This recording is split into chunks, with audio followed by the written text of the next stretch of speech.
Merhaba sevgili izleyenler, TV 2020 ekranlarında gündem özel programında Diyalog Medya Grubu Genel Yayın Yönetmeni Sayın Reşat Akar'la birlikte sizlerleyiz. Evet, geciktik, hızlıca sizlere konuları aktarayım. İlk konumuz et fiyatları. Evet, bu fiyatlardaki artış nedeniyle hem Kasaplar Birliği hem Restorancılar Birliği ithalatın serbest bırakılması için Bakan Dursun Oğuz'un kapısını çaldı.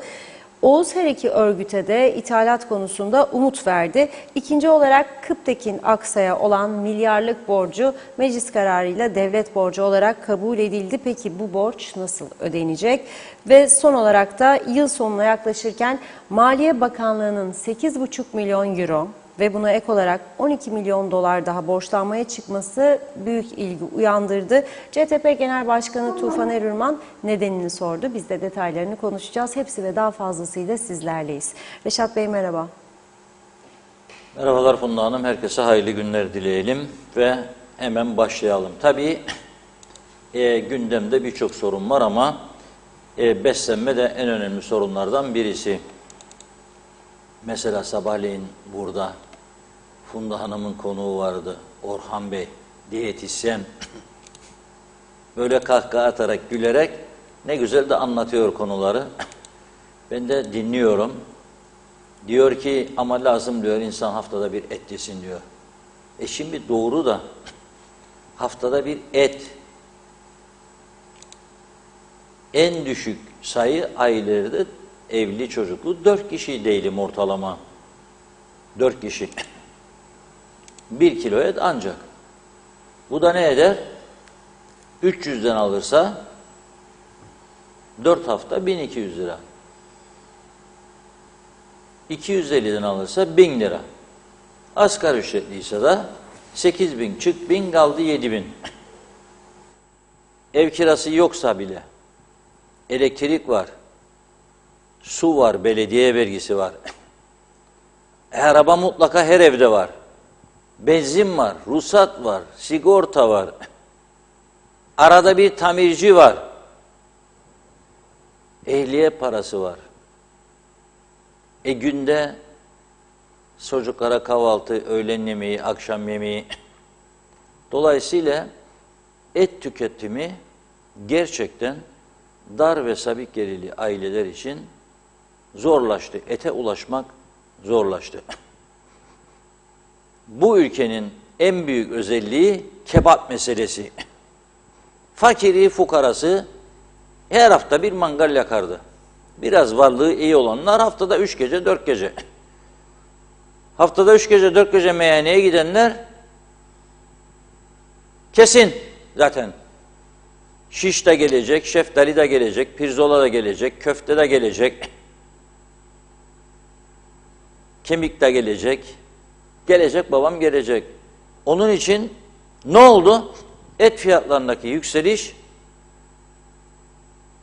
ithalatın gündeme gelmesine yol açtı. Şimdi tabii Mustafa Naimoğulları'nı da aradık programa girerken Hayvancılar Birliği Başkanımız Mustafa Bey İtalya'daymış. Avrupa'nın en güzel yerlerinden birine gitti. Orada bilmiyorum ne için oradadır. Konferans, toplantı, Hayvancılar Birliği olarak. Fakat orada geziyor, tozuyor. Burada biz de eti konuşuyoruz. Şimdi Mustafa Bey olsaydı soracaktık ona. Çünkü hayvancılar ithalata her zaman karşı çıkıyorlar. Neden? Elde bol miktarda hayvan vardır diyorlar. O zaman neden ithalata siz izin veriyorsunuz? Bunun doğruluğunu, tabii hayvanların bol olduğunu nereden ben teyit ediyorum? Kısa bir süre önce Dilekkaya köyüne gittiğimizde orada bir hayvan üreticisi bana dedi ki mandıra dedi hayvan dolu, yaşları da dedi büyüyor, satamıyorum dedi. Neden dedim? Çünkü dedi istediğim fiyatı vermezler. Onlar da topu kime atarlar? Kasaplara. Hayvancı der ki kasap diyor okkayla alır bizden diyor. Bir okka 1250 gram galiba. Dönerler kiloyla satarlar diyor. Yani oradan da kazanırlar diyorlar. Bağlılık bundandır diyorlar. Kasaplar da bunu kabul etmiyor. Dolayısıyla bu işe bir çözüm bulmak lazım. Çözümü kim bulacak? Hakem bulacak. Yani hakem de kimdir? Tarım Bakanlığı. Şimdi bugün Kasaplar Birliği Başkanı ile Halil Akbıçak ile Restorancılar Birliği Başkanı Salih Kayım, Tarım ve Doğal Kaynaklar Bakanı Dursun Oğuz'u ziyaret etmişler ve kendisine resmen ithalatı aç demişler. İthalat izni istiyoruz. Ne diyor gerekçe olarak da? Kasaplar Birliği Başkanı Akbıçak. Vatandaşların diyor satın alabileceği fiyata kaliteli et satmak istiyoruz diyor.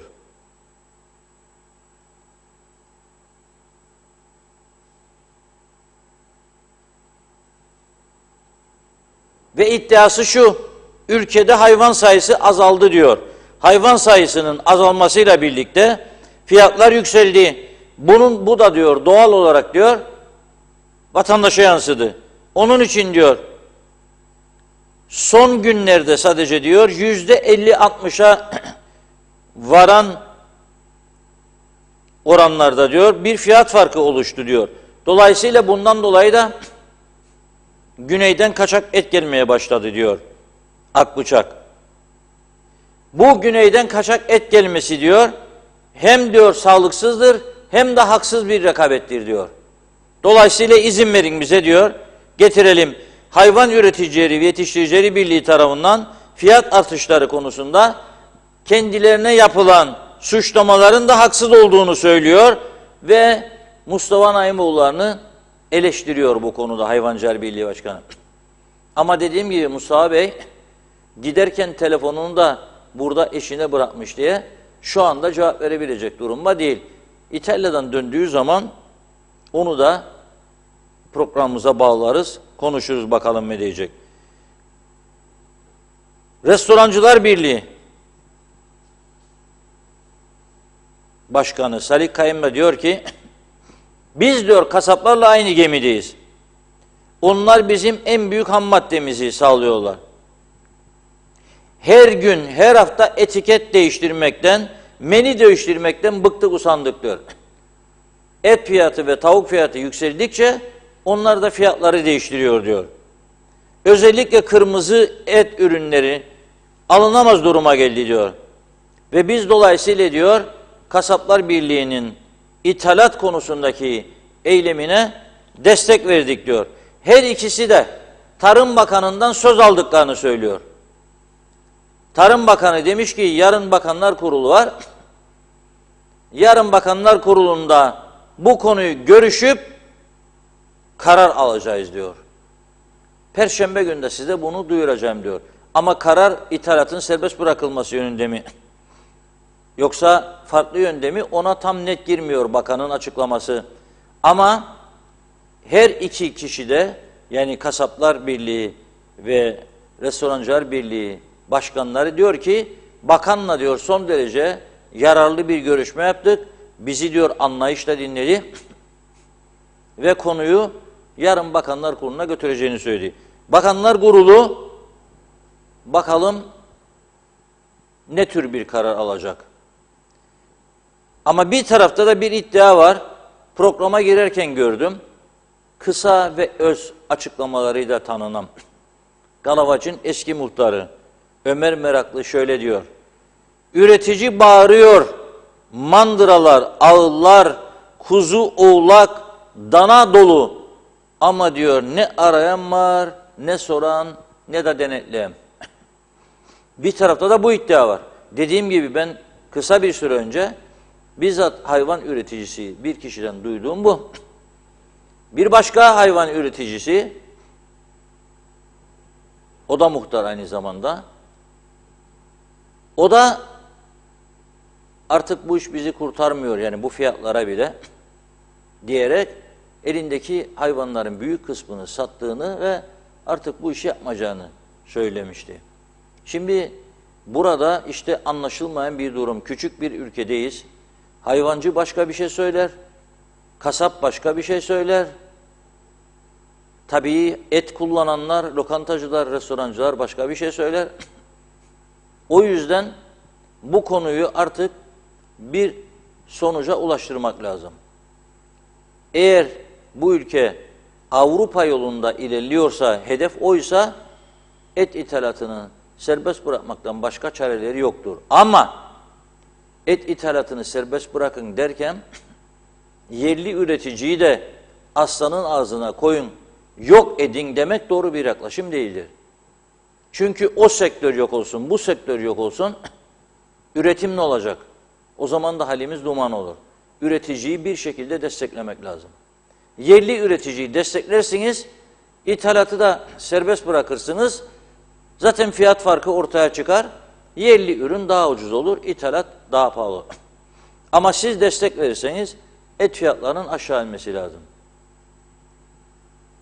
Bu konu gerçekten son derece önemlidir. Çünkü yani hele şimdi son günlerde kümes hayvanlarında güneyde kuş gribi görünmesiyle birlikte bir kuşku uyandı gene. Millet ete yönelmek isteyebilir ama yönelmesi için de cebinde para olması lazım, fiyatlara erişebilmesi lazım. Bu kolay bir konu değildir. Kolay bir konu değildir. Ayrıca Bakan Dursun Oğuz durumu en iyi bilenlerden biri olması lazım. Gerçekten hayvancı mı burada haklı, üretici, yoksa kasaplar mı haklı? Bu durumu bilen biri. Fakat nedir? Kapının ardında seçim vardır.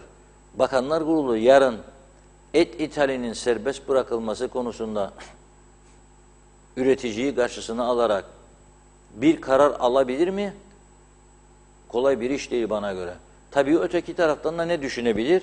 İşte ithalatı serbest bıraktık, ucuza da et geliyor, vatandaşın desteğini alalım da düşünebilirler. Ama gelebilecek mi ucuza? Bizde satılanın altında gelebilecek mi?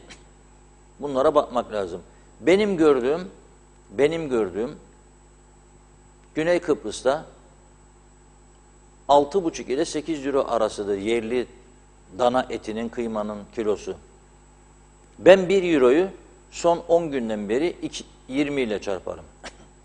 Bana göre euro şu anda 20'dir. 19,5, 19,6, 20'dir. 8 euro olsa en üstünü alıyorum, 160 TL. Eğer onlarda 160'a satılabiliyorsa yerli dana, bizde de 300-350'ye kadar çıkabiliyor. Buna devletin bir bakması lazım. Yani nedir sebep? Aracılar mı yiyor bu parayı? Yoksa hakikaten üreticinin dediği gibi kasaplar mı yüksek kar koyar?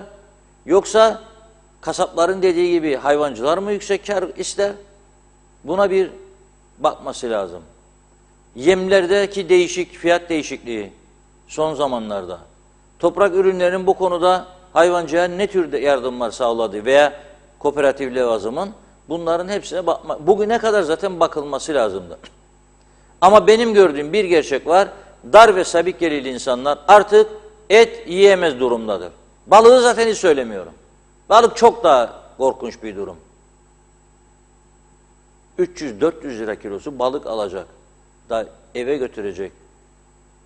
Çocuklarının karnını doyuracak. Kolay iş değil. Ama ette de aynı durumla yüzleşiyoruz gibi bir durum vardır. Bunu öne aldık bugün bu konuyu. Çünkü gerçekten herkesin en önemli sorunlarından biri pahalılıktır. Özellikle de gıda ürünlerinde meydana gelen artışlar. Yani böyle bir ekonomi uygulaması, evet liberal ekonomi diyoruz ama nasıl olur bu iş? Yani bu kadar anormal fiyat artışları. Şimdi bugün bir banka yöneticisi arkadaşla konuşuyordu. Uzun uzun konuştuk. Bana güneydeki bazı fiyatları sordu biliyorsam diye. Söyledim. Orada da pahalılık var dedim. Mesela kuzu eti hep 6,5-7 liraya gördüğüm bir markette ilk defa bu hafta 9 euronun üstünde fiyat gördüm. Kuzu eti. Ama dana eti gene aynı. 7 euro. Kuzu 9 euronun üzerinde gördüm. Başka ekmek fiyatları çok yükseldi. Ukrayna Savaşı sonrasında güneyde ekmek fiyatları devamlı yükseliyor. Ama mesela buradan Kıbrıs Türk tarafından daha ucuz olan veya fiyatı hiç değişmeyen bazı ürünler vardır. Mesela zepse fiyatı birçok markette savaş öncesinde de 35 sentiydi. Ne alırsan al. Yani ıspanağı al, marul al, maydanoz al, gollandro al, taze soğan, turp, pazı, nane. Bunlar ne alır, hangisini alırsan al bir adedi 35 euroydu. Bugün gene 35. Yani 0,35 demek istiyorum. 35 sent. 35 sent. Bizde öyle değil ama. Bir gün yukarı, bir gün aşağı. Bir gün yukarı, bir gün aşağı. Yani insanlar ondan şaşırmış durumdadır. Diğer tüketim malzemeleri. Daha kontrollü bir artış var. Ama mesela dün zeytinyağını ben burada bahsettim. 5 litre zeytinyağı geçen yıl 150, bu sene 375. Bazıları dedi ki nerede buldun 375? 500 kusur.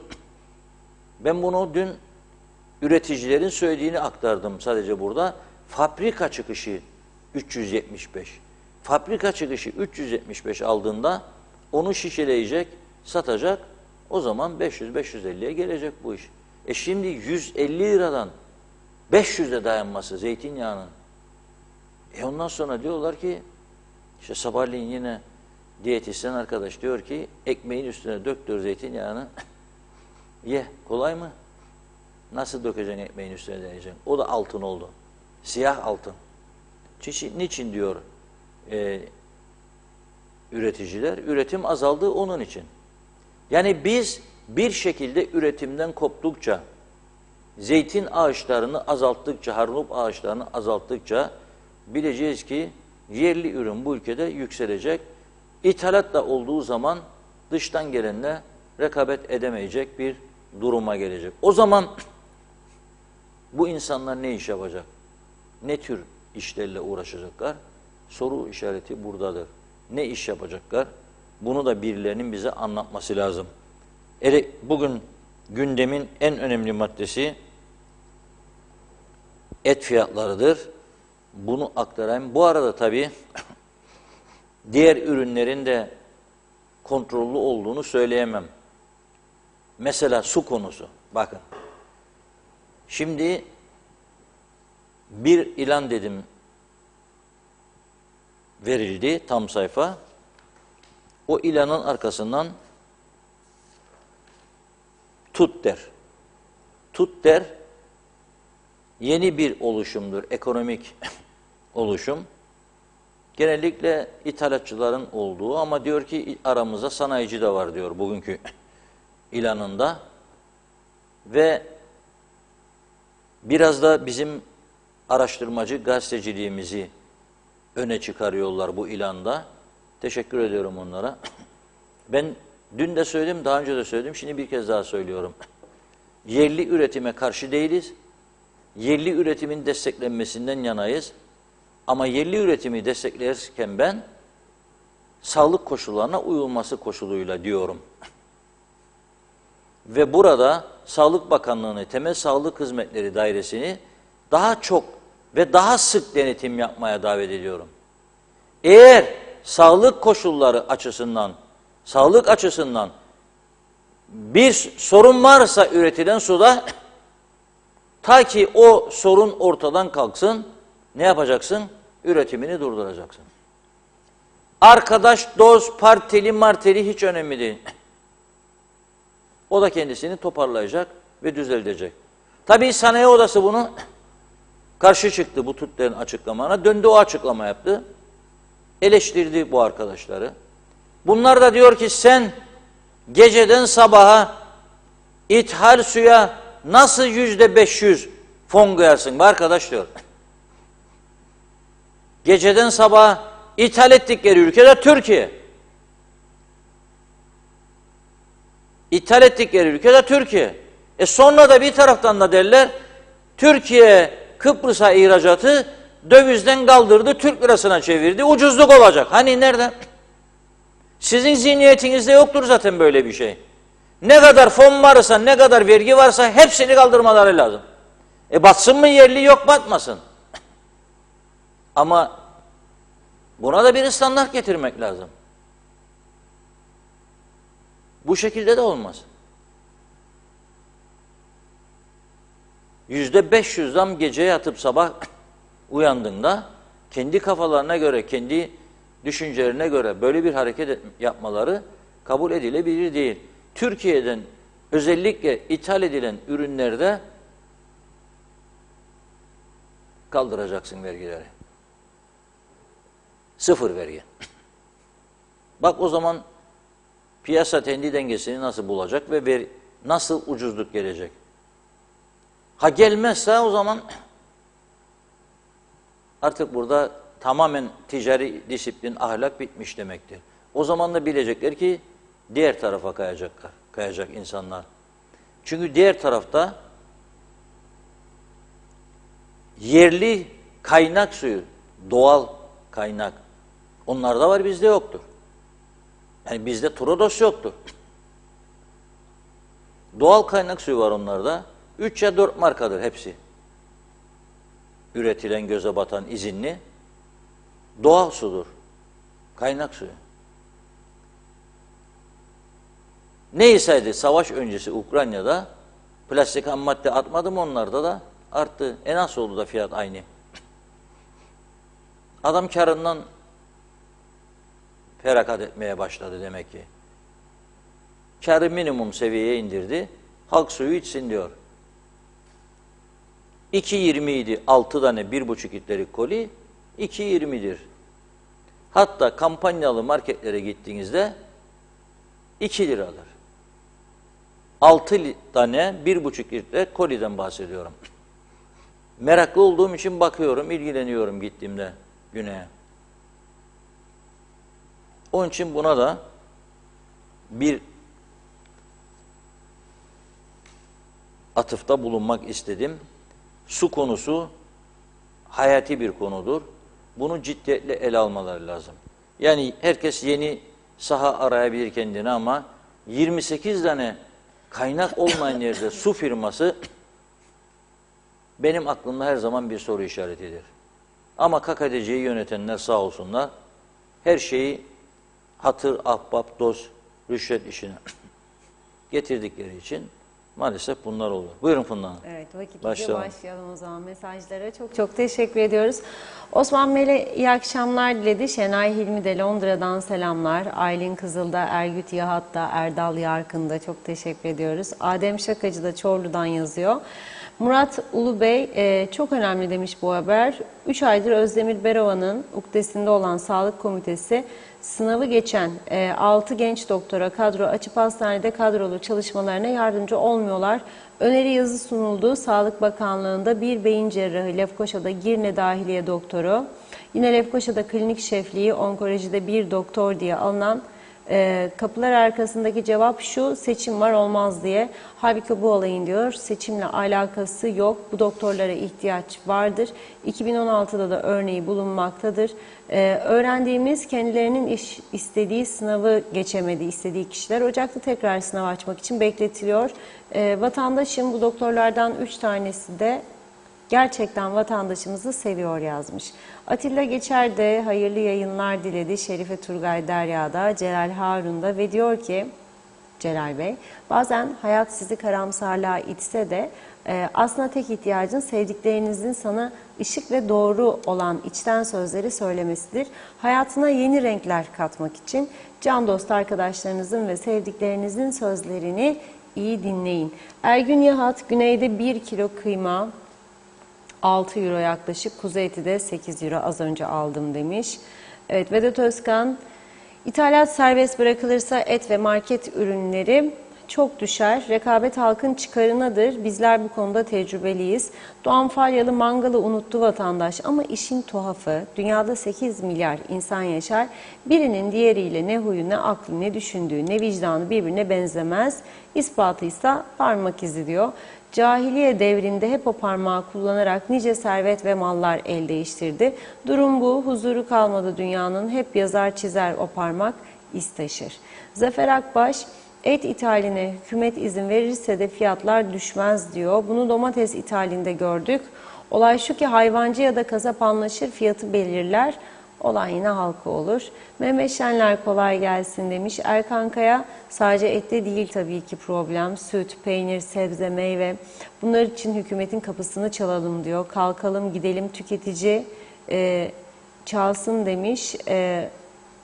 O zaman diyor bakın diyor nasıl değişecek durumlar, bizleri de davet ediyor. Ali dayı iyi yayınlar yazdı. Sayar Aker et yeme pırasa ye dedi komşum. Haklıymış, genç ve dinamik kalmak için sebzeye ağırlık verdim ama et düşmanı da değilim. Kokusuna bayılırım, cebime de ağırlık yapmaz. Nihat Yılmaz yerli üreticinin en büyük girdisi olan elektrik, yakıt, işçilik, finansman giderleri devletin yarattığı yüksek maliyetler dururken pahalılık azalsın diye herhangi bir ürünün ithalatına izin vermek sadece kaçınılmaz sonu daha da hızlandırır demiş. Esas sorunun kaynağı diyor kangren olan kamu giderlerini keseceğiz. Yavaş yavaş ya keseceğiz ya da her şeyi yavaş yavaş kaybedeceğiz. Kasaplar etin kilosunu hayvancıdan kaç paraya alıyor, üzerine hangi giderler biniyor açıklarlarsa da halk olup biteni anlayacaktır. Sayar Aker, Kuzey Kıbrıs Euro'ya geçmeli, işverenler, işçiler ucuza çalıştırıyorlar TL ile. Mehmet İnancı, hayırlı yayınlar olsun, batmış batırılmış kaoslar ülkesi cennet adamıza dedi. Rasım Erdoğdulu, burada gördüğünüz açıklama yapan arkadaşlar hepsi mezarcı öldürücüdür. Üreticiyi öldürmeye çalışırlar. 70 liraya kilosunu aldıkları hayvan kendi ağzıyla söylüyorlar %50 gideri var diye. O zaman da diyor 105 lira eder demiş. Halkı kandırıyorlar. Avrupa'da ucuz kaliteli et varsa o eti buraya getireceklerine biz üreticiye o eti üretmenin yollarını getirsinler. Cengiz Mene hayırlı yayınlar diledi. Vedat Özkan her ürünün fiyatı Türkiye'ye göre çok aşırı yüksek. Asıl sorun burada hükümetler bu konuda yıllardır çözüm bulamamış. Türkiye Kuzey Kıbrıs arası 90 kilometre, fiyatlar 3 kat, sorun çok büyük. Rasım Erdoğdulu diyor ki bizlere ithal et getirmesinler. Halkın ithal et değil artık ithal bakanlara ihtiyacı var. Salih Mullalı bazı vurdum duymazlar piyasayı yükseltmeleri yüzünden dengesiz artışlara sebebiyet verdiler. Sırf kısa yoldan daha fazla kar yapmak uğruna doymazlar diyor. Bunları doyuramazsınız. Şenol Tatlıcıoğlu selamlar. Ali Berber o da demiş bizi dürüst yönetecek bir insan lazım. Bizde yok, ithal edelim. Artık yeter bu kadar. Mehmet Uluçaylı da iyi yayınlar diledi. Necdet Mavigözlü Kuzey Kıbrıs Birleşik Afrika Pakistan Cumhuriyeti'nden hayırlı yayınlar diliyor. Şimdi yetişebildim diyor. Konuyu anlayayım, yorum yapma hakkımı sonra kullanacağım. Vedat Özkan dövizle alım bahane. Türkiye'deki alım dövize çevrilir. Fiyat Türkiye'deki fiyatla aynı. Satış dövizle hesaplanıyor. Toptancılar ve marketler anormal fiyatla Kuzey Kıbrıs halkına satıyor. Sorun büyük demiş. Salih Mullalı bizde doğal kaynaklar vardı. Onları bile kuruttular. Nefes bile almayı çok gördüler dedi. Mehmet İnancı zeytinyağının fiyatı artarsa Reşat Bey karayağın fiyatı ne oldu acaba? Sayar Aker Avrupa suya boğuldu. Bizde suya dert yanarlar. Ekmek eşitti su bir can var erken gitmesin demiş. Doğan Falyalı birileri diyor kasaplık hayvan yok diğeri var elde kaldı. Kim yalan söylüyor? Bir zamanlar yasa vardı. Fiyat görülür, okunur şekilde yazılıp müşterinin görmesi zorunluydu. Şimdi müşteri gider ne kilo fiyatı belli ne kalitesi ağzını açar ver bu kadar der diyor. Doğru mu bu yapılan demiş. Bülent Küçük çok iyi hatırlıyorum dedi. Bizler küçükken Alev Kayası'nda ve Kırnıbaş Pınar kaynak menba suları vardı. Güzelim suları gerçekten kana kana içerdik. Yazık dedi. Evet, bir iki mesaj okuyup ara verelim. Yunus Gelir iyi yayınlar dilemiş. Bakıyorum. Evet. Emine Özkalp kasaplar da hayvancılar da restorancılar da diyor hiçbir şekilde halkı düşünmezler. Kötü niyetlidirler. Birbirlerini yesinler. Halk için bir umut yok. Hepsi de halkı soymak ister. Salih Mullalı biri para babasının insafsızlığına kalmamalı. Rekabet olsun tercih çoğalsın en azından diyor. Ne çeşitleri orayı anlayamadım. Zafer Akbaş da demiş ki bu ülkede piyasayı asıl yükselten devletin kendisi. Tüccara fazla laf etmeye gerek yok diyor. Hoca böyle yaparsa cemaat ne yapar demiş. Son olarak Ulus Çomunoğlu da Market sahibinin biri bana dedi ki kâr marjımız %70'tir, aşağıda çalışmayız. Evet, devam edeceğiz. Reşat Bey'e sözü bırakıyorum. Buyurun. Evet, çok teşekkür ediyoruz. Bu arada az önce mesaj gönderenlerden Ergün Yahat arkadaşımız dedi ki kıyma dedi güneyde dana kıyması 6 lira 12 sent. Kuzu eti de diyor 8 lira 25 sent. Az önce aldım dedi. Şimdi bana da mesajlar okunurken özelden gönderdi. Fiyatlara bakar mı? Bu kıyma dana kıyması 6 lira 12 sent. 20'den koysam, bakın 20'den koyuyorum. 6 euro etti 120 TL. 12 sent, hadi koyayım 10 TL daha, 130 TL. Şimdi Funda Hanım bunu duydu tabii, bana diyor ki Ergün Yahat'la konuş diyor, bana da getirsin 2 kilo diyor. Çünkü nasıl olacak burada? 1 kilo yerine buradan oradan 2,5 kilo alacak adam demektir yani, veya 2 kilo. İstemez mi ya? Ben de isterim. Kuzu eti de aynı şekilde. Kuzu tabii daha bu 8.25 yüksek fiyat. Çünkü ben bir ay kadar önce 6.80 6,5 euro civarında olduğunu, hem de pahalıcı bir markette, lüks bir markette gördüm. Ama buna rağmen 8.25, o da eder 160 TL. Kuzu eti. 160 TL. Aynı ülkede yaşıyoruz. Ukrayna Savaşı onları bizden fazla etkiledi. Onların çok büyük kaybı oldu Ukrayna Savaşı'ndan. İşte bir kısmını Avrupa'dan karşılıyorlar. Para alıp üreticilerini destekliyorlar veya piyasa başka türlü bir formül getiriyorlar. Yani bu öyle bir durumdur. Biz onlar kadar etkilenmedik. Zaten bizim Rusya'dan gelen fazla turistimiz yoktu. Tam tersi bize yaradı bu iş. Rusya'dan bize şimdi mülk almaya gelenler var. Çantaya koyuyor 1 milyon euroyu, geliyor Kıbrıs'a 400-500 bin sterlinlik evleri de maşallah şimdi oldu 800 bin sterlin. Güney'in fiyatlarının üstüne çıktı, bizim arkadaşlar uçuyorlar. Bunun sonu nereye varacak gerçekten ben de merak ediyorum. Ama bu ana tüketim maddelerindeki fiyat farkı kabul edilebilir bir durumda değildir. Evet, bugün meclisimiz hamdolsun toplandı. Dün toplanamamıştı biliyorsunuz. Tabii dün hak da verdim ben bir ölçüde. Adaylık başvurularının son günüydü dün. Hücum ettiler. Yüksek Seçim Kurulu'nun olduğu yere, mahkemeler binasına yani. Takımlarını giydiler, ne güzel kaşkollarını da ubupılar şeyi giydi, turuncuları, cıtıpılar, yeşilleri giydi, gittiler. Adaylık başvurularını yaptılar. Çıktılar, demeçler verdiler.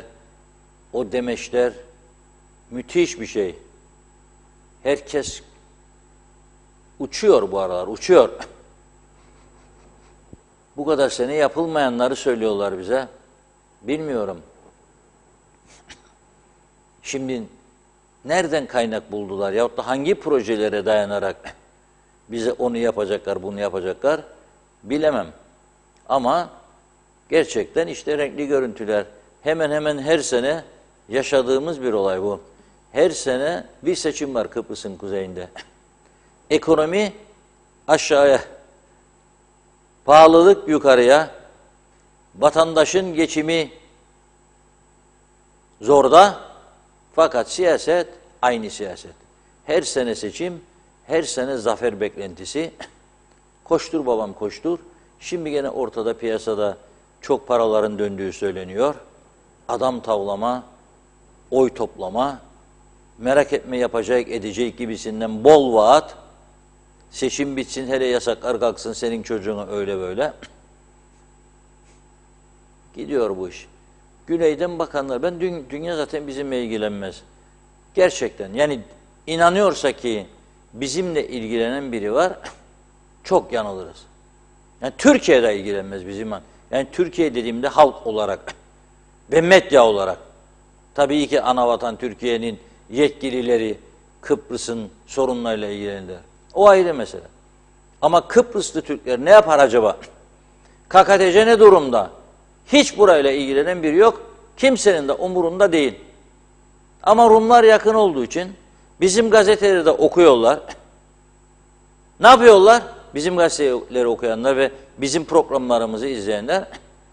Ama bu Turko Kipros derler bize, Kıbrıslı Türkler. Ne oldu böyle yahu? Bir şey oldu bu adamlara. Korona aşıları mı? Nedir bunların kafaları bozdu?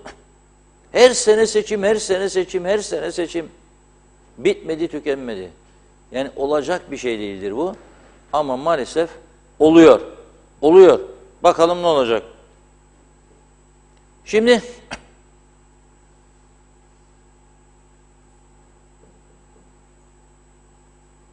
seçimlerle uğraşırken biz ama çok önemli gelişmeler oluyor. Etrafımızda mesela Güney Kıbrıs doğalgaz Güney Kıbrıs Anastasiadis görevi bırakmazdan önce müzakerelerin başlaması yönündeki girişimler, Euro-Asya projesi, İsrail'den elektrik, Güney Kıbrıs'a oradan Yunanistan'a. Türkiye neyle uğraşıyor? Orada da Haziran'da seçim var diye hamdolsun şükürler olsun bugün Cumhurbaşkanımız dün bugün habire önemli müjdeler veriyor Türk halkına. 500 bin civarında geçici işçi statüsündeki devlet çalışanı kadrolanıyor Türkiye'de. Önemli bir olay. Şimdi bugün yarın asgari ücret açıklanacak. Beklenti şu an 5600 civarında galiba. Beklenti 8.000 lira civarı asgari ücret. Eğer orada 8.000 lira olursa asgari ücret, burada ne olacak acaba? Ben çok merak ederim. Şu an bizde de 8.600. Kimisine göre 11 olacak, kimisine göre 12 olacak diyorlar. Ondan sonra tabii fiyatlar daha da yukarı, maaşlar arttı diye, enflasyon daha da yukarı. Bakalım, Allah yardımcımız olsun. Yani demek istediğim, kimse bizim seçimlerle ilgilenmiyor. Biz kendi içimizde yarışıyoruz. Ya birbirini destekliyoruz birilerini, ya birine karşı cephe alıyoruz. Cephe aldığımızda ilişkiler bozuluyor, kötü adam oluyoruz. Desteklediklerimiz merak etme, tamamdır, hallettik o iş tamam ya, biten bitmez. Bakanla konuştum, bakmayanla konuştum falan filan derler. Böyle bir işte kendimize de bir oyuncak bulduk. Aslında tabii Türkiye bunun mukayesesini yapıyordur herhalde veya yapmadıysa yapmak zorundadır diyorum. Kaça mal alıyor bu Kıbrıs siyasi oyuncukları acaba bize, Türkiye'ye? Yani her yıl seçim yapıyor bu arkadaşlar kendi kendilerine. Gerçek nüfus 100-120 bin. Son nakıllarla birlikte şudur budur 392 bin diyorlar şimdi. Bunun içinde herkes vatandaş değil, nüfustan bahsediyorum. 392 bin diyorlar. Yani bu hepsi vatandaş olsa ne olacak? Maliyeti bunun faturası ne kadardır Türkiye'ye? Ve ne kadar gidecek bu iş? Şimdi bugün mecliste Kıptek'in borçları konuşuldu. Herkes bir şeyler söyledi. Ama ana konu Aksa'ya olan borçlar. Bu Aksa'ya olan borçları hükümet meclise bir teklif götürdü. Ve bugün oy çokluğuyla bu teklif kabul edildi. Nedir teklif? Diyor ki Kıptek'in borcunu biz alıyoruz. Aslında bunun arkasındaki söz biz batırdık, sorumluluğu da biz alıyoruz demektir. Ama bu sorumluluğu şahıs olarak almıyor bakanlar, bakmayanlar. Halkın sırtına alıyor. Devletin borcu diyor. KKTC devletinin borcu diyor. Yani biz diyorlar batırırık, bu şekilde de kurtarırık, gene yola devam ederek. Yani bu elektrik kurumunun bu şekilde gitmeyeceği, eskimiş çürümüş jeneratörlerle üretim yapamayacağı, bu ülkeyi bir yıl süreyle sayatsız bırakan bu kurum, acayip sözleşmeleri, acayip uygulamaları, inanılmaz maliyetli malzeme alımları ve biz diyorlar işte böyle batırırık, sonra günü geldiğinde devletin sırtına alırık borçları, yola devam ederek. Şimdi bir iddia, bu kurumun şu anda 1 milyar 850 milyon borcu var. Tümü Aksa'ya değil tabii. Çünkü Aksa 1.300, 1.400 iken borç 500 kusur milyonunu Türkiye protokol gereği KKTC'ye yapacağı paradan kesti. Ödedi çünkü kendi şirketidir. Onu koruması lazım. Kesti, ödedi. Neticede bu para aslında Kıbrıs'ın kuzeyindeki yatırımlar için ayrılmış para. Dolayısıyla yola gitmesi gereken, aydınlatmaya gitmesi gereken, mezbaha yapımına gitmesi gereken, ne bileyim çiftçinin, köylünün desteklenmesine gitmesi gereken, elektrik şebekelerinin yenilenmesine gitmesi gereken, yol yapımına gitmesi gereken paralar elektrik kurumunun borçlarına gidiyor. Ve şimdi 1 milyar 850 milyon borcun Aksa'ya olan bölümü ki açıklanmadı, ben görmedim. Şeffaf yönetim bu kararı meclisten geçirirken çıkar der ki şu anda Aksa borcumuz budur der. Ben bunu görmedim. Devlet Ajansı'ndaki hükümet açıklamalarına ve meclis konuşmalarına baktım, onu görmedim. Sadece CTP milletvekili Devrim Barçım'ın açıklamasında buldum bunu. 1 milyar 850 milyon toplam borcu var diyor. Aksa'ya olan borç diyor tamam kamulaştırıldı diyor ama diğerleri diyor ne olacak diyor.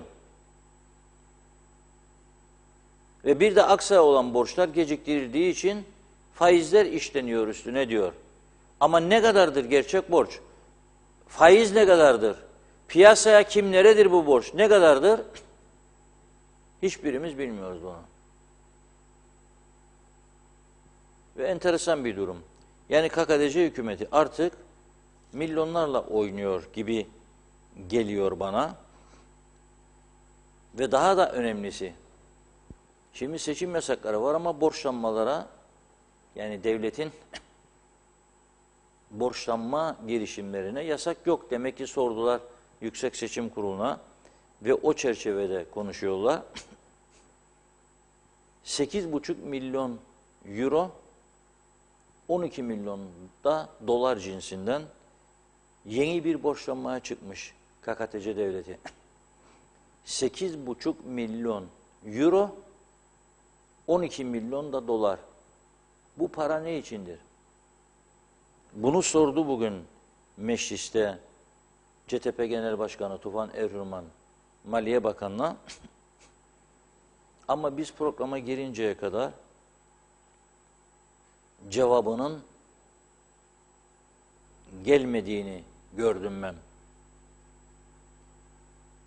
Toplam borç stoku KKTC'nin 23 milyon dolar ve 15 milyon euroymuş. Tekrar ediyorum, 23 milyon dolar ve 15 milyon euro toplam borç stoku. Ve bu son zamanlarda artış gösterdi. İnanılmaz bir artış var borçlanmalarda. Bu paralar niye borçlanılıyor? Niçin borçlanılıyor? Nereye harcanıyor? Şeffaflık yok. O yüzden ben diyorum, madem ki herkes milyonları konuşuyor, bizim de size bir katkımız olsun diyorum. Biz de sizi milyoner yapalım.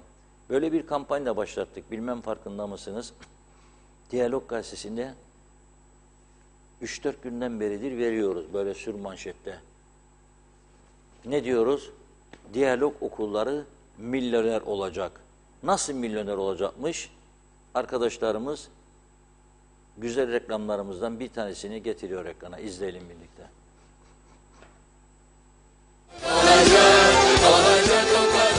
Diyalog okurları milyoner olacak. Her hafta 200 kişiye yılbaşı çekilişi piyango bileti veriyoruz. 100 kişiye devlet piyangosu. 20 kişiye milli piyango tam bilet. 30 kişiye milli piyango yarım bilet. 50 kişiye milli piyango çeyrek bilet. Yeni yıla milyoner olarak girme şansını yakalayabilmek için 7 kupon biriktirmeniz yeterli. Diyalog okuyorum, mutluyum, ben de milyoner olacağım. İlk kupon 1 Aralık Perşembe günü gazeteniz Diyalog'ta. Büyük fırsatı kaçırmayın, yeni yıla milyoner olarak girin.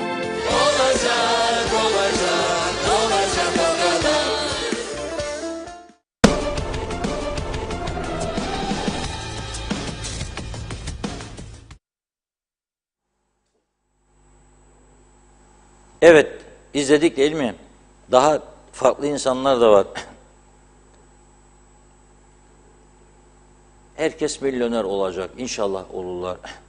Türkiye Milli Piyangosu 31 Aralık çekilişinde 200 milyon veriyor. KKTC Devlet Piyangosu da 3 milyon. 3 milyon ikramiye 75 TL bilet. 200 milyon ikramiye 200 TL bilet. Artık kararını siz düşünün. Yani 3 kat daha bağlı tam bileti Türkiye'nin ama ikramiyesi 200 milyon. Bizimkinin 3 katı olsa 9 milyon olması lazım. KKTC'de ikramiye 3 milyon. Gerçekten çok düşük tuttular. Milyonlar havada uçuyor artık yahu. Eskiden emekli çıkanlar 1000 alırdı, 10.000 alırdı, 50.000, 100.000. Şimdi milyon alıyorlar zaten. Milyonlar uçuyor. Pek değeri kalmadı. Ama mesela 3 milyon yılbaşı ikramiyesi, bu da nereden kaynaklanır bilir misiniz? Bu da devlet yönetiminden. Her hükümet değiştiğinde piyango yöneticileri de değişir. Bilir bilmez önemli değildir, konusudur, değildir, tecrübesi vardır. Benim partiden olsun, söz verdiydik, milletvekili adayıydı, şudur budur. O şekilde işte kendi kendimize dediğim gibi bir oyun kurduk. İyi oynarık, kötü oynarık fark etmez. İyi de oynasak, kötü de oynasak neticede ana ne der? Ben der, her zaman Kıbrıs Türk toplumunun yanındayım. Sevgili Kıbrıslı Türk kardeşlerim, ana vatan her zaman yanınızda olmaya devam. Bunlar da bunu duyunca düşünürler ki, yahu demek ana vatan ne yapsak bizi iyi idare edecek derler. Sonra da yahu bilmem müdahale var. Tamam da sen topu galeye değil, karşı galeye değil, kendi galene atan devamlı. O da sana der, karıştırma be Osman der. Karşıdadır galedir. O da senin galedir. Sen dönün kendi galene gol atan. Oraya atacaksın der. Anastasiadis'in galeye der. Bizimkiler o galeyi bulamadıkları için kendi galeye atarlar. Sorun budur. Ne yapıyoruz biz? Şimdi 1 Aralık Perşembe gününden itibaren her hafta 3 hafta süreyle 7 kupon verecek. Yani her gün bir kupon. 1 Aralık, 2 Aralık, 3 Aralık 7 Aralık'a kadar ne oldu? 7 kupon. 7 kuponu kesecek vatandaşlar adını, soyadını, telefon numaracını yazacak, götürüp 7 kuponu bayisine verecek. Bayi de koyacak bir poşete, yollayacak diyaloğa. Biz çekiliş tarihlerini falan hepsini şeffaf bir şekilde açıkladık. Biletlerimizi de satın aldık. Satın aldık biletlerimizi. Yani Milli Piyango bayisini çağırdık. Derya Hanım sağ olsun. Ve bir de protokol imzaladı aralarında. Biletlerimizi satın aldık. Her hafta 200 kişiye bilet hediye edecek. Şans çok yüksek. 7 gün 6 liradan 42 lira vereceksiniz gazeteyi almak için. Ama alacağınız bilet elinizde ya size 3 milyonluk ikramiyeden çıkaracak ya 200 milyonluk. Şansınız var, bilet kazanma şansınız da yüksek. Çünkü rakamı yüksek tuttuk. 100 kişiye her hafta devlet piyangosu veriyoruz KKTC'nin. Hem de ülkemiz sporuna, gençliğine bir katkı olsun. Biliyorsunuz spora aktarıyorlar kar payını. 20 kişiye her hafta milli piyango tam bilet. 30 kişiye milli piyango yarım bilet. 50 kişiye milli piyango çeyrek bilet. Her hafta veriyoruz. Bittiği gün ilk haftanın kuponları 7'sinde 8'inden itibaren bize geliyor. Ne yapıyormuşuk? 8'inde 7'sinde biten kuponlar 13 Aralık günü saat 13'e kadar bize ulaşacak. Ulaşması şart. İsteyen gelir Diyalog Medya'ya verir. Kapının da orada müracaatta Zehra Hanım var bizim. Teslim eder. Kutu da hazır olacak orada. Kutunun içine elciyle atar. Veya Yaşsat var gazete bayisi. Ekonomi Bakanlığı yanı ona verir. O bize gönderir. 7 kupon geldiğinde biz ilk çekilişimizi 13 Aralık günü yapacağız. İlk çekiliş. Burada canlı yayın olacak. Canlı yayında civciv mi çıkacak, kuş mu çıkacak belli olacak. İsimler açıklanacak. 200 kişi ertesi günü 14'ünde gelip 15'inde canı ne gün isterse biletçiğini alacak, hayresinden gidecek. Sonra 2. hafta, sonra 3. hafta bu şekilde çekilişlerimiz olacak. İnşallah siz de milyoner olursunuz diyorum Diyalog okurları olarak.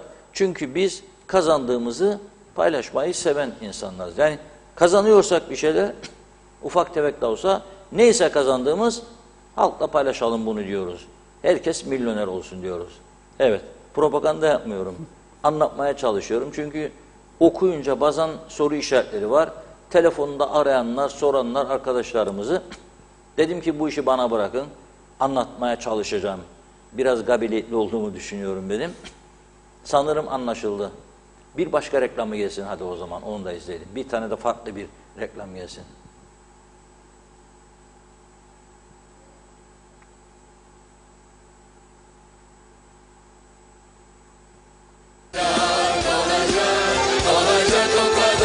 Diyalog okurları milyoner olacak. Her hafta 200 kişiye yılbaşı çekilişi piyango bileti veriyoruz. 100 kişiye devlet piyangosu. 20 kişiye milli piyango tam bilet. 30 kişiye milli piyango yarım bilet.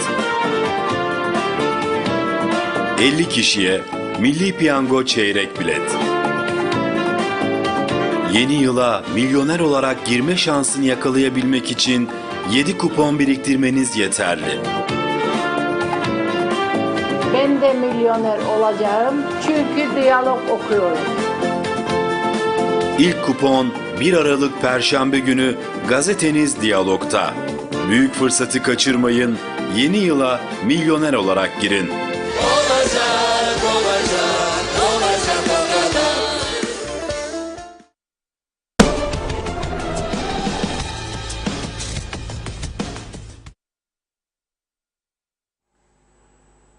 Evet.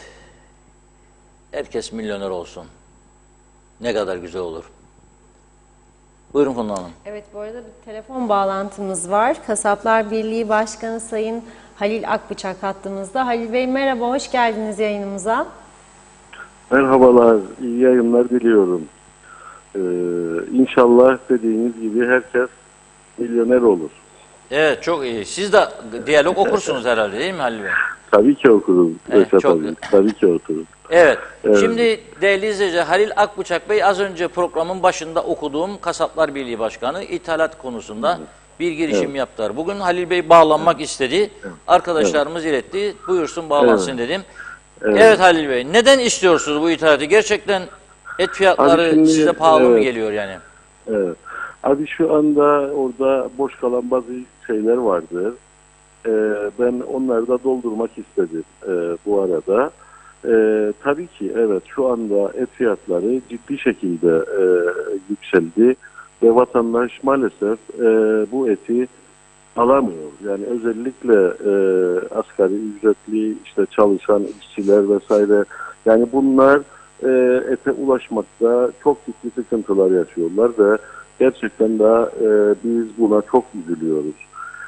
Mesela demin çok güzel bir reklam da verdi arkadaşımız. Güney Kıbrıs'tan 1 kilo yerine 2 kilo alarak evine etini götürdü bizden alacağı yerde.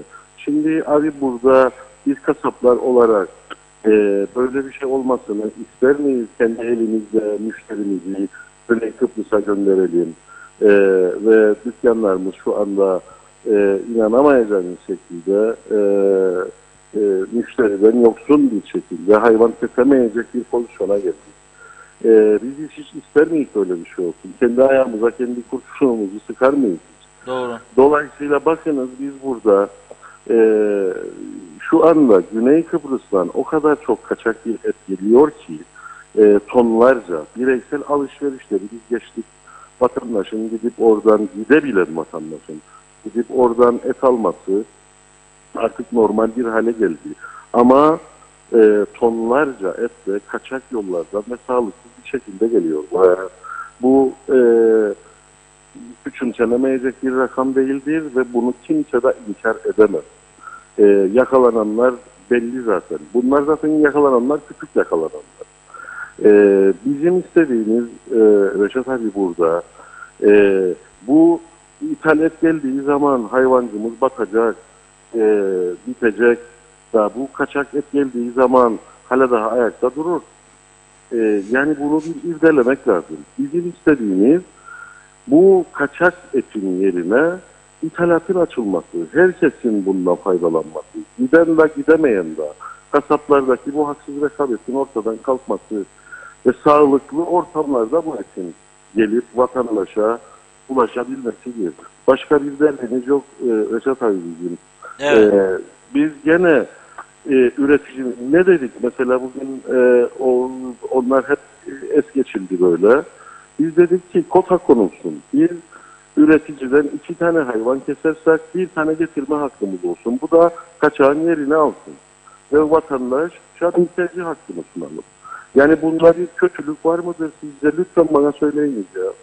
Peki ama şimdi mesela ben şeyi merak ediyorum. Siz bu talepte bulunurken ithalat serbest bırakılsın. Bir pazar araştırması yaptınız mı? Mesela Türkiye'den getireceksiniz herhalde. Kaça gelecek o zaman? Ne kadar ucuzlayacak? Böyle bir hesaplama var mı? Vardır. Bugün Sayın Bakan'a da biz bunları sunduk.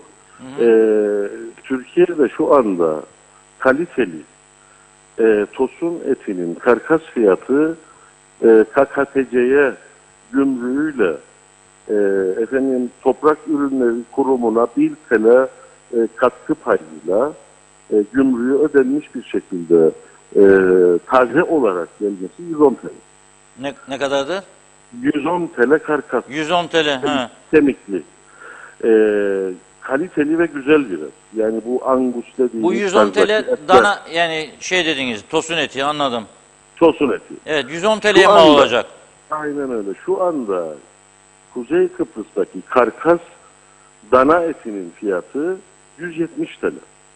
Arada 60 TL bir fark vardır. 60 TL'lik kemikli ette fark yaklaşık 80 TL'ye tekabül eder. Yani biz bu eti şu anda mevcut etten en az 60 TL daha aşağısına satabileceğiz. Yani vatandaş bu ete 190, 180, maksimum 200 TL'ye kadar alabilecek.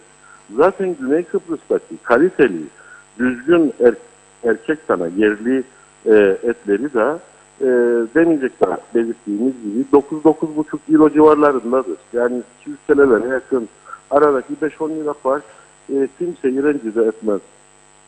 Kuzu eti şu anda karkas olarak üzerinde ciğeri ve kuyruğuyla birlikte Kuzey Kıbrıs Türk Cumhuriyeti'nde 180 TL'lere kadar çıkmış durumdadır.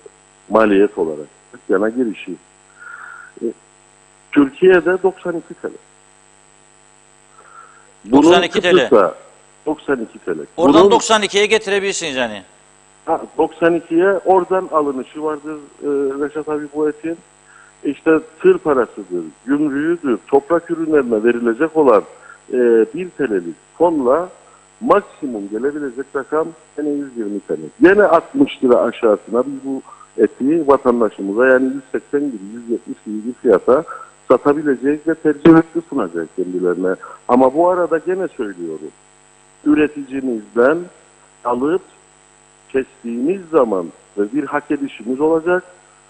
Ona göre bu eti getireceğiz. Üreticimizi biz yarı yolda bırakmıyoruz. Hayvanlar elinde kalsın, efendime söyleyin işte batsın. Öyle bir derdimiz yoktur bizim Reşat abi. Biz bu eti getirip vatandaşa aynı Güney Kıbrıs'tan bu adam gidip aldı ya o 2,5 kilo etini ne kadar aldıysa gelip bizden alsın hacı bu eti. Neden gitsin Güney'e bıraksın parasını? Peki Gelsin bir bize şey versin sorayım. para. Ette neden gümrük var? Niçin ete gümrük koyuyorlar? Onu bilmiyorum işte yerli üretimi korumak adı altında bir gümrük koyuyorlar ama bu yerine gidiyor mu o konuda ben yorum yapamam. Ne kadardır? Yani yüzdelik var mı bilginiz o konuda? Ortalama %15 maksimum %20 gibi iki çeşit şey vardır Reşat abi burada. Bir işlenmiş et, iki işlenmemiş et. İşlenmiş et de çok cüzi bir rakamdır burada ödenecek olan rakam bu %5, %8'leri geçmez fakat işlenmemiş ette işte bu karkas olayında bu %20'lere kadar çıkar. Evet, çok gerçekten ilginç bir durum. Bir de şeyi sorayım, devamlı Buyurun. herkes şikayet ediyor. Okkayla alır, bu kasaplar kiloyla satarlar diyorlar. Yani bunu artık Abi. kiloya çevirmek mümkün değil midir? Kilo abi zaten burada biz şu anda o elde tartılan teraziler vardı ya kantar dediğimiz eski kantarlar. Onlar tamamen kalkmıştır. Onlarda bir çok nadir bulabilirsiniz. Devletin belediyelerinde veya köylerde artık blanzalar var. Büyük blanzalar. Kamyonlarla çıktığınız zaman büyük tartılar vardır. Orada hep kilo olarak tartılır. Yani biz bunu kendimiz talep etmiyoruz. Üreticinin hoşuna gider. Bu 70 lira kilosu 90 lira okkası. 90 lira okkası dediğimde sanki daha çok para alacakmış gibi. Bunu üretici söylüyor. Biz kesinlikle zaten danada tamamen kiloya geçilmiştir. Kuzuda da biz bunu Tarım Bakanı'yla bu şimdi değil bundan 5 sene öncesinden de dedik ki tamamen kilo olarak geçiliyor. Zaten biz bunu karkas da aldığımızda kiloyla alırız. Canlı aldığımızda da gene kiloyla tartar. Ama oradaki o nüans 1,27 ile çarpıldığı hiçbir fark yoktur yani burada. Biz kilo olarak tamamen hesabımızı yapıyoruz. Üreticiye de kendi maliyetlerimiz üzerinden de kiloyla yapıyoruz. Evet, yani çok... orada dediğim gibi biz zaten kamyonun üstüne çıkıyoruz. Bu darasını alıyoruz kilo olarak. Hayvanı tartıyoruz gene kilo olarak. Anlatabildim mi? Yani evet. Bu kilo tamamen hep kiloya geçilmiştir artık.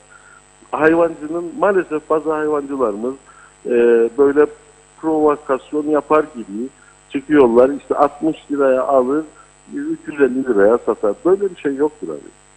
Yani bir hayvanı biz aldığımız zaman 600 kiloluk bir canlı hayvan aldığımızda dükkana girişi bunun 300 kilodur. Derisidir, iç organlarıdır. Bunlar çıktıktan sonra işte o işkembesi, bağırsağı vesaire ayakları atıldıktan sonra tamamen yarısı geliyor dükkana.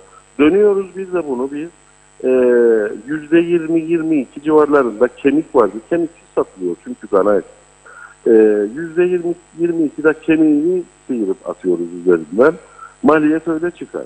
İşte denildiği gibi almış kendini 70'e da satmış kendini 350'ye. Böyle bir durum yoktu.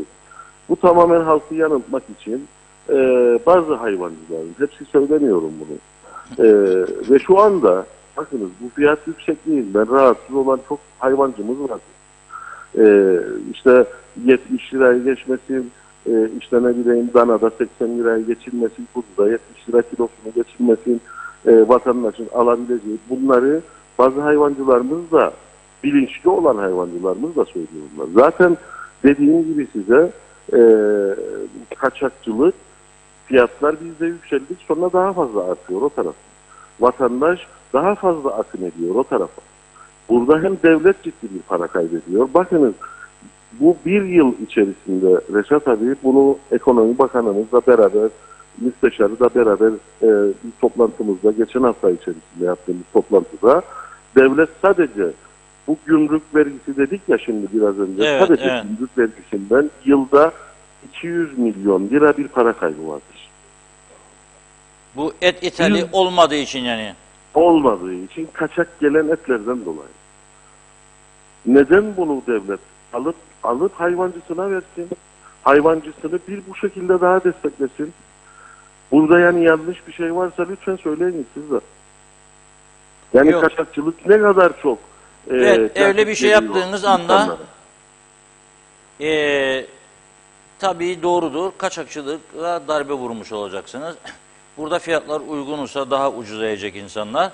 Tabii Aynen burada öyle. en önemli sorun, zaten bugün açıklamanıza kaliteli et dediniz. Demek ki kontrollü gelecek, Aynen yani öyle. onaylı, sertifikalı. Tabii ki. Bakınız Reşat abi 2007 senesinde ülkede sütün fazlalığından dolayı 12 aylıktan büyük dişi hayvanlar kesildi. Süt azalsın ve devlet süte ödemiş olduğu teşviklerden, ihracata ödemiş olduğu ihracat destek priminden kurtulsun diye. Ve biz buna o zaman karşı çıkmıştık. Dedik ki biz geleceği kesiyoruz, et açığı oluşacak. Evet, 2009 senesinde abi büyükbaşta ciddi bir açık oluştu. Ve o zaman 2009 yılında karar verildi ve benim dediğim bu sistemle 2 tane kesime 1 tane getirme hakkıyla kontrollü bir şekilde ithalat açıldı. Buzluklu arabalar içerisinde Hollanda'dan et getirdik tabii. Raf ömrü 15 gün, 3 gün içerisinde buraya taze etler geldi ve vatandaşa sunuldu. 1200 adet 800 civarında büyükbaş hayvan kesilirken çok enteresandır. Kasaplar bunu getirip halkına sunabilsin diye, müşterisine sunsun diye bu rakam 1200'lere kadar çıktı, 1300'lere kadar çıktı ve ayda da işte bu kaçak etin yerine 180 ton civarında bir et geldi ülkeye, kaliteli, tamamen sağlık sertifikalarıyla birlikte veteriner kontrollerinin yapıldığı etler ülkeye geldi ve vatandaşa sunuldu. Üretici hem hayvanını sattı, hem bundan Toprak Ürünleri Kurumu para kazandı, hem vatandaş ucuz ete ulaştı, tercih hakkı sunuldu kendisine. Evet. İşte bu ithaldir fiyatı budur, bu yerlidir fiyatı budur şeklinde ve ta ki üretim tekrar yerine oturana kadar bu iş devam etti. Ondan sonra üretim yerine oturdu. Bir yıl içerisinde hayvan ülkede üretime daha fazla önem verilerek çoğaltıldı ve ithalat da durdu. Bizim Evet. istediğimiz şu anda odur gene. Anladım. Yani bu kaos ortadan kalksın, bu pahalılık, insanlar gelsin dükkanlardan et alsınlar, alabilecekleri fiyatlara et alsınlar, herkes istediği. Bakın Güney Kıbrıs'ta o kadar güzel bir üretim var ki, siz Güney Kıbrıs'ın haberlerini sürekli ben sizi izliyorum ve o taraftan da bahsediyorsunuz, oradaki haberlerden. Şu ana kadar hiç duydunuz mu üretici çıkıp bağırsın, çağırsın? Yok. Hiç Hem duymadım çünkü bakın, aynen öyle. zaten Üretici- Avrupa Birliği'ne girince kabul etmiş oldular. Ben Güney Kıbrıs'taki Abi, marketlerde internet- görüyorum. Devamlı söylüyorum. Ta Avustralya, Yeni Zelanda neresi, Kıbrıs neresi? Taze et geliyor oradan. Aynen öyle abi. Yenile gördüm. İnanılmaz bir Afrika ülkesinden de et getirmeye başlamışlar. Evet. Aynen öyle. Hindistan'dan İngiltere'den et geliyor abi geliyor. oraya. İngiltere'den geliyor, Fransa'dan geliyor. Aynen öyle efendim. Aynen öyle. Görüyorum ben yani. Neyse, Yani biz neden bunları sunmayalım insanlarımıza? evet. Çok teşekkür ediyoruz katıldığınız için. Estağfurullah. Ben teşekkür ederim Sağ Reşat olun. abi. Sağ olasınız.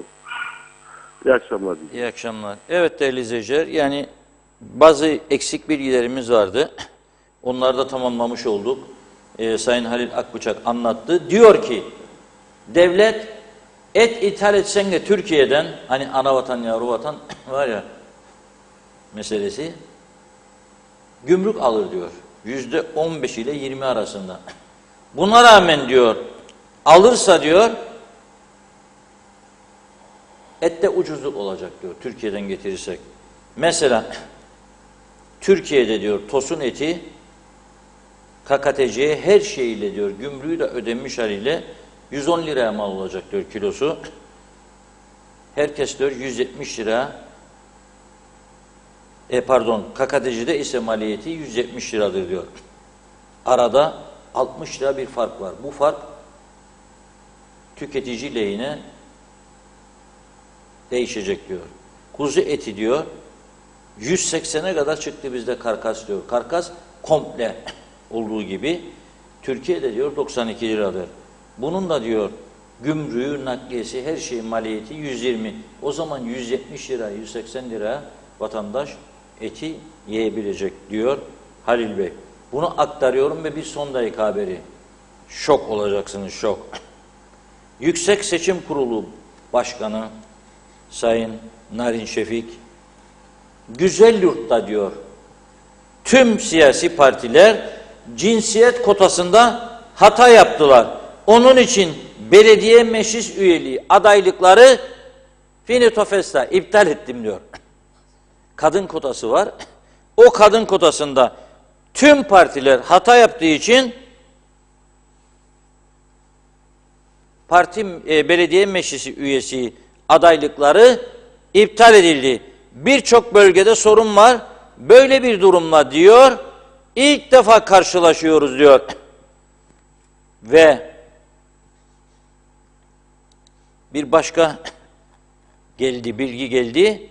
Güzelyurt'ta diyor TDP Genel Başkanı Mine Atlı tüm siyasi partiler belediye meclis adayı gösteremiyor, iptal. Beyermudun'da ise CTP ve TDP'nin %30 kadın kotası yanlış hesaplandırıyor. Bu nedenle diyor seçimlere katılamayacağız diyor. Cinsiyet kotası yerine getirilmediği için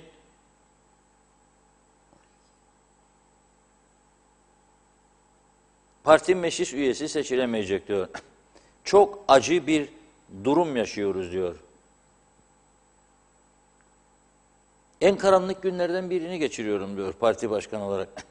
Cemal Özyiğit'ten sonra gelmişti Mine Hanım.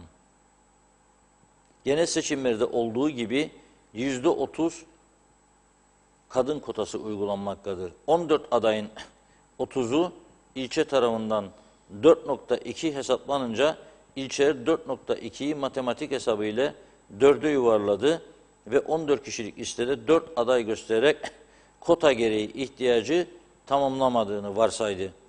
Ne yazık ki aynı hatayı tüm partiler yaptı diyor. Güzelyurt ilçesinde hiçbir parti belediye meclis listelerine katılım hakkı kazanmadı. Yani bu seçim Güzelyurt Belediyesi'ne meclis üyesi seçemeyeceğiz diyor. Belki de daha iyi olur ya. Belki de daha iyi olur. O bağımsız koyanlarından yürütsünler meseleyi gitsin. Diğer partiler ise başka ilçelerde aynı hesap hatasıyla seçime katılamayacak. Bu karar diğer ilçe ve parti başkanları için de sorun olsa da en büyük kendi kendini suçlar. En büyük ayıp bana aittir diyor. Hayatım boyunca pozitif ayrımcılığın önemini savunan bir kadın siyasi olarak her ilçeye 150 kota koymalıydım diyor. Bu bağlamda hem partimden hem de seçmenimden özür dilerim diyor. Evet. Netice itibariyle bir uğraş daha çıktı bize işte seçimler öncesinde. Bu akşam meyhanelerde bunları tartışalım. Ne yapacak şimdi Güzelyurt? Parti meclisi olur mu ya? Biz olur mu? Seçim kurulu başkanı bize bir hak vermeliydi. Şuydu buydu balan bilan. Hemen şikayet bilmem ne. Bence ara emri isteyin ya da seçimleri meclisten bir yasa daha geçirin. Bir daha erteleyin. 25 Aralık olmasın, 25 Ocak olsun canım. Dünyanın sonu mu yahu? Uzasın süreç. Daha çok heyecan, daha çok meyhaneli geceler, daha çok kaşkollu geziler, turuncular, yeşiller, bildiriler, broşürler. Dağıdın, yapacak, edecek, geliyoruz, geldik, biz geldiğimizde böyle olacak, öyle olacak. Kaldırımsız yol sokak kalmayacak, Lefkoşa denizi de getiriyoruz. Plaj nerede olsun istiyorsunuz? Sizden öneri bekliyorum. Hangi bölgeye olsun sahil? Gelecek ya deniz buraya. Nereye en uygun yer istiyorsunuz? Hamikköy bölgesinde bol arazi var mı, oraya getireyim? Ne istiyorsunuz? Dileyin benden ne dilerseniz. Herkese her hafta birer kilo kuşbaşı kuzu eti. Ne istersiniz? Kazanayım yeter ki. Geldikten sonra öyle dediydik ama malum Ukrayna savaşı, Türkiye seçim, ana vatanda sorun çok. Depremler, yağmurlar şiddetli falan filan. Dün akşam ben çok korktum aramızda hani. Dedim çok şiddetli yağmur olacakmış. Sen dedim en iyisi gök gürlemesi duyduğun anda gir dedim yorganın altına. O zaman duymazsın. Çünkü korkuyorum.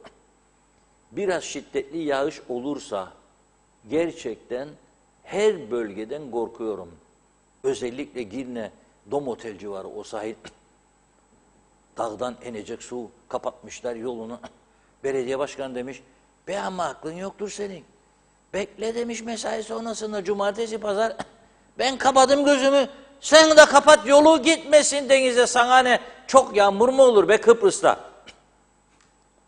Dünyanın en akıllı insanları Turko Giproslardır. Turkish Cypriot. Kıbrıslı Türkler. En akıllı. İşimize geldi mi nasıl uydururuz? İşimize gelmedi mi de bir halde sorun. Amma mamma öyle de böyle de falan da filan da amma mamma yok. Mesaj var, mesaj. Evet, Buyurun çok Funda Hanım. mesaj var. Gitti birkaçı artık. Gördüğüm ilk mesajla devam edelim. Cemal Sinekçi, seçimden sonra zamlar herhalde artacak. Bunlar iyi günlerimiz diyor. Mehmet İnancı, zafer bizimdir Reşat Bey. İzzet Kahraman, iyi yayınlar dedi. Evet, Nilüfer Canova, Mausa'da Larnaka yolu olduğu gibi duruyor, rezil durumda. Ama adama göre muamele yapmayı da ihmal etmiyorlar. Hasan Nihat Erduran, %60 kayıt dışılıkta bir KKTC bütçesi daha gizli diyor. Sizin vergi listeleri de öyle der bana diyor. Faturalı hayat, düşük oranlı ve iadeli KDV zamanı gelmedi mi acaba? Ali Berber, ne demek o? Batacak diyor herhalde. İnşallah kaç kere ödeyecek bu halk demiş. Atilla Geçer, eyvah bu oyunda bizler yine yandık dedi. Doğan Faryalı, bir zamanlar Kıbrıs'ın birçok yerinde kasaplık hayvanlar açıkta müşterinin gözü önünde kesilir, çengele asılır. Kesilen hayvan okka veya yarım okka şeklinde kantarla tartılırdı. Hatta biraz ağır da gelse hesap edilmez, helal edilirdi. Kasap bana ciğer, kelle ve deri kalsın yeter diyordu. Deriyi kurutup satardı. Tulum şeklinde olması, yırtık olmamakta alıcının bir şeyiymiş. Geçmişten bir hatıra, ye de korkma diyor. Sağlıklı hayvan gözünün önünde kesildi. Evet, Gaye Kök iyi akşamlar demiş. Cengiz Genç de Bostancı'dan selamlarını yolluyor. Mehmet İnancı, bu kadar suistimal yapıldı Kıptek'te. Niye kimse yargıya götürülmüyor Sayın Akar? Ahmet Halil iyi yayınlar yazmış. Vatansever. Mutluluktan havalara uçsak uçak çarpar diyor. Evet, Tema Yavaş Londra'dan selamlarını yolladı. Vedat Özkan, Türkiye'de çeyrek bilet 50 liraymış. Yarım 100, tam 200, çok pahalı diyor. Necdet Mavi Gözlü, Hayvancılar Birliği niye kasaplara okkası 80 liraya canlı hayvanı vereceğine hayvancılar kooperatifi kurmuyorlar. Kendileri besledikleri büyükbaş küçükbaş hayvanları kesip halka satmıyorlar. Kasaplara 80 lira okkası canlı hayvanı satacaklarına okkasını diyor 110-120 satsalar veya az daha yüksek olmuyor mu? Seçimlere gelince başlarından kalsın demiş. Daha önce de yazmıştım. Sadece gidip mahalle muhtarımıza oy kullanacağım. Çünkü muhtarımız gerçekten her sorunumuz olsa çözüyor. Başka bir konuda eğer Mehmet Harmancı ve Sıla Usar ikisinden birisi adaylıktan çekilmezse ikisi de kaybedecek ve yine iş UBP'ye yarayacak. Söylemedi demeyin. Ya Harmancı adaylıktan çekilecek ya da Sıla Hanım. O zaman birinin şansı olur. Celal Harun, 2020 yılından beri sahip çıkılmayan Yeniceköy'de bulunan eski polis okulu müdürlüğü binası atıl durumda. Kim kurtaracak? Mustafa Gürsoy, Bir kuraldır, yardım alan emir de alır. Kıbrıs Türk toplumunu yardıma muhtaç duruma getirdiler ki istedikleri gibi yönetsinler. Sevil Taşlı dağdan diyor bir çoban gelse çok daha iyi yönetir adayı. Çünkü bu seçimlerin de ömrü çok değil, en fazla 6 ay.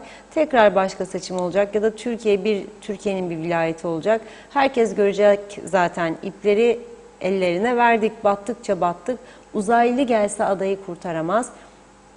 İyisi mi seçim yapmasınlar, müneccim olmaya da gerek yok, yürütemeyecekler. Yazın bir kenara, giden paralara yazık olacak. Sayar Aker, eski günler geri geliyor, milyonlarla 1 kilo et alamayacağız. Aya değil enflasyona uçuyoruz dedi.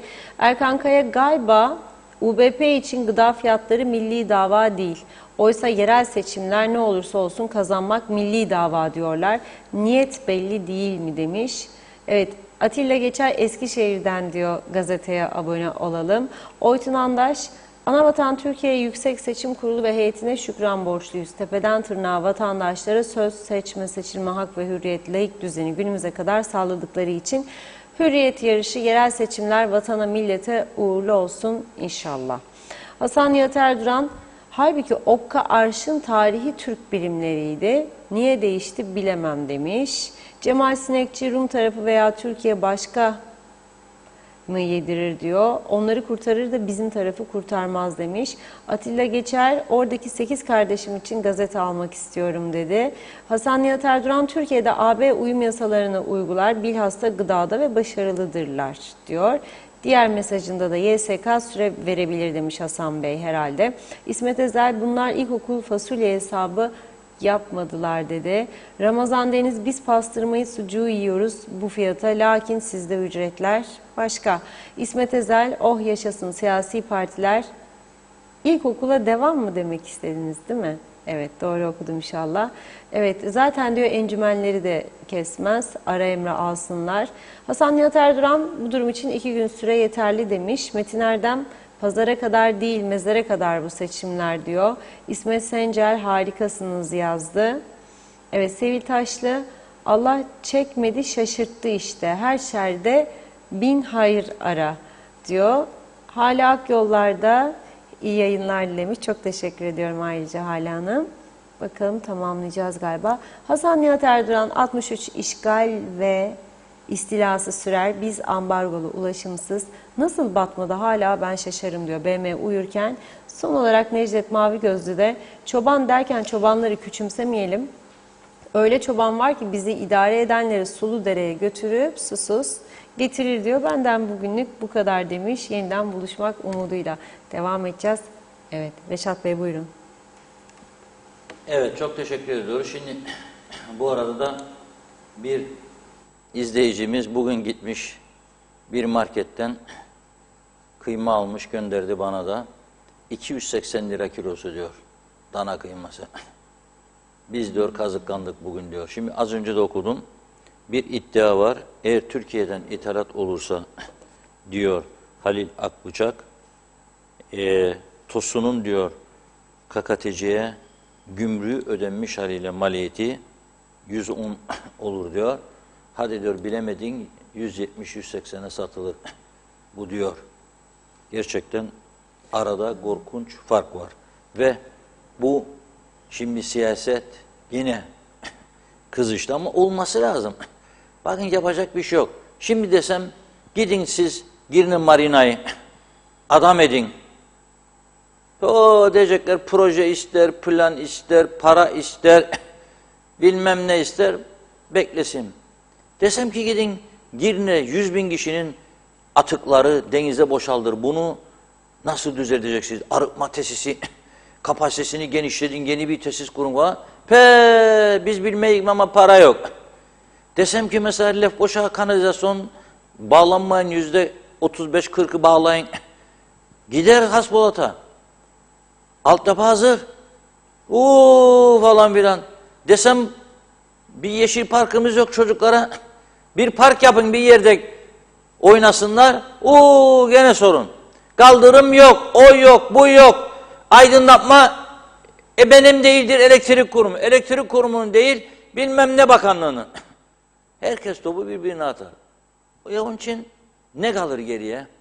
iş yapacak iş olmayınca siyaset konuşmak, rakipleri eleştirmek, meyhane masalarına bunun değerlendirmesini yapmak, partiye hainlik yapanları tespit etmek ve cezalandırmak, partiye hizmet edenlerin ön plana çıkmasını sağlamak, abi senin neyim sonuna kadar Sayın Bakanım bakmanım demek falan filan, öne çıkma dönemi. Neyse, konu çok. Bundan sonra çok şenlik olacak Kuzey Kıbrıs'ta. Rumlar genel başkanını seçerken Cumhurbaşkanı hem Türkiye, biz de burada daha belediye seçimlerini konuşacak. Öyle anlıyorum. Kudret Özersay bir açıklama yaptı. Şimdi onu da okuyayım. Hemen arkasından müthiş bir şarkı gelecek ha. Ayrılmayın çünkü her zaman dinleyemeyeceğiniz bir şarkı. Halkın Partisi Lefkoşa, Girne, Mausa, İskele, Yenibaşı, Erenköy, Karpaz belediyeleri için belediye meclis üyesi adaylarını belirleyerek ilçe seçim kurullarına 92 aday için 4 gün başvurdu. %30'luk cinsiyet kotası kesirli sayılarda yukarıya doğru yuvallanarak hesaplandı. Yani 2018 seçimlerindeki hesaplama yöntemi aynen takip edildi. Yani Halkın Partisi tarafından yapılan başvurularda %30 oranıyla ilgili bir hata veya sıkıntı söz konusu değildir. Tüm partiler bu konuda hata yaptığı ve benzeri yorumlar sosyal medyada dolaştığı için bu konuda kamuoyunu aydınlatma ihtiyacı hissettik diyor. Güzelyurt'tan belediye meclis üyesi adayı gösteren siyasi partiler geçen seçimlerde yani 2018'de cinsiyet kotası kuralı varken en az 5 kadın aday çıkarmışlardı. Oysa bu seçimde kural değişmemiş olmasına rağmen nasıl olduysa 4 kadın aday çıkardılar diyor. Şimdi yorum yoluyla 2018 seçimlerinden daha farklı bir uygulamaya gidilirse sistemde çelişkili bir durum yaratılmış olacak. Çünkü 2018 seçimlerinde %18 cinsiyet kotası hesaplanırken kesirli sayı yukarıya doğru yorumlanmıştı ve orada bir örnek olarak duruyor. Normal şartlarda yeniden başvuru yapma imkanı verilmiyor ama bazı siyasi partilerin yaptığı bu hata nedeniyle bu imkan verilirse tüm siyasi partilere bu imkan verilmeli diye düşünüyorum. Yani demek istiyor ki seçim kurulu bir hata yapıldı, bir imkan veriniz ki düzeltilsin diyor.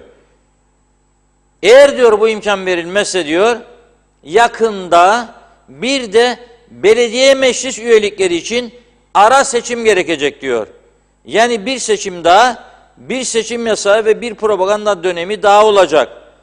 Olacak şey değil ama maalesef oldu diyor. İşte ben onun için o kampanyamızın başını Levent Kırca'nın şarkısını koydum. Olacak o kadar. Her şey olacak. Yerel seçimler 26'sında yapılmalıydı. Haziran'ın en geç mahkeme karar verdi ve dedi ki 26'sından sonra yapılamaz. Yapılmıyor mu? Yapılıyor. Olacak öyleyse. Mahkeme dedi ki belediye başkanları 26 Haziran'dan itibaren geçersizdir ve meclis üyeleri ve muhtarlar işrahat yapamazlar dedi. Yapmadılar mı? Yaptılar. Olacak o kadar. Şimdi ne dedi diyorlar? Belediye mecliste yanlışlık oldu, kota. Bunu bile yüzümüze gözümüze bulaştırdık. Nedir uğraştığınız kotası motası? Bırakın herkes özgür hür iradesiyle girsin, aday olsun, çıksın er meydanına. Nedir? O kadar korum, bu kadar korum. Bulmadın iyi koyabilecek kalitede bayan ne oldu? Ne olacak? Her şeyin iyisini erkekler mi bilir bu davada? Bilmez. Ama hesaplayamıyoruz onu bile. Yok yukarıdan aşağıymış, yok aşağıdan yukarı. Kendi ayağımızı bağından örmekten başka becerebildiğimiz hiçbir şey yoktur. Kendi kendimize bir düzen yarattık. Hele gene seçimler alacakmışın böyle bir çarşaf önüne kağıt da gidecek benim 88 yaşındaki Emine nenem alacak da bulacak nerededir? Ben isterim koyayım ama Osman'ı nerede Osman? Ara sabaha kadar Osman'ı da Mahmud'u da nerede bulacak kadın? Sonra da istediği Osman'a veremeyecek. İstemediği partiye vuracak, mührü kaçacak. Eve gidecek be galiba da ben Duruncu'ya vurmadım. Kuşa vurdum diyecek. Olacak Allah canına ana gittin kuş benim parti değil rakibimizdir. Ne yapalım be Osman diyecek. İşte bizi bu hale getirdi bunlar diyecek. Bu dünyada benzeri bulunmamış IQ'su yüksek Kıbrıs Türk toplumu her şeyi yapar. Üzülmeyin, 25 Aralık Christmas günü tam da böyle 24'ün gecesi Rumlar kutlar ve Hristiyan dünyası 25'inde de otlanmaya çıkarlar.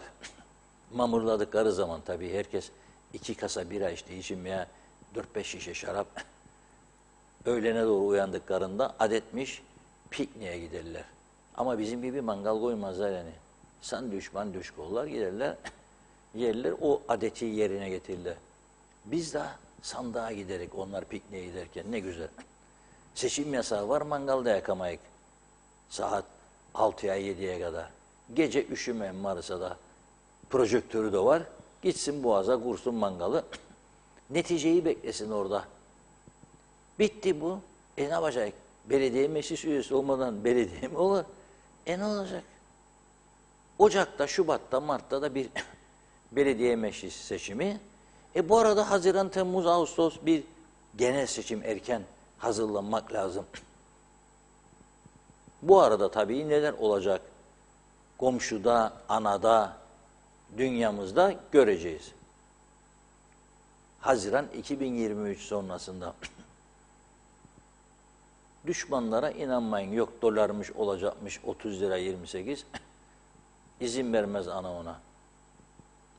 Bakın nasıl frenliyor şimdi. Sabah bir ithalatçıyı dinledim Bloomberg'de.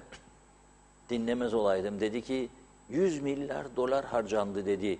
Kuru böyle tutsunlar aşağıcıkta dedi. Ben dedim bu da komünisttir. Türkiye düşmandır dedim herhalde. Sonra dedi yok ya bu Türkiye'nin en muteber iş adamlarından biridir dediler. Aman ha dedim. Koru kendini. Evet. Ne dedik biraz önce? Düşmanı çatladan bir şarkı.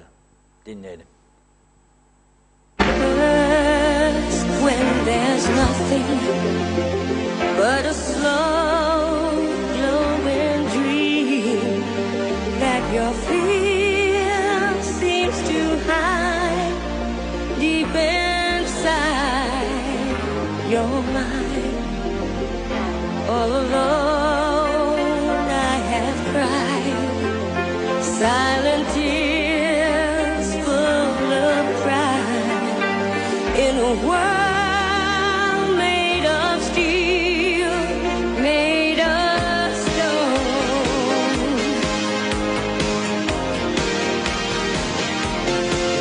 Where I hear the music, close my eyes, feel the rhythm, wrap around, take a hold of my heart.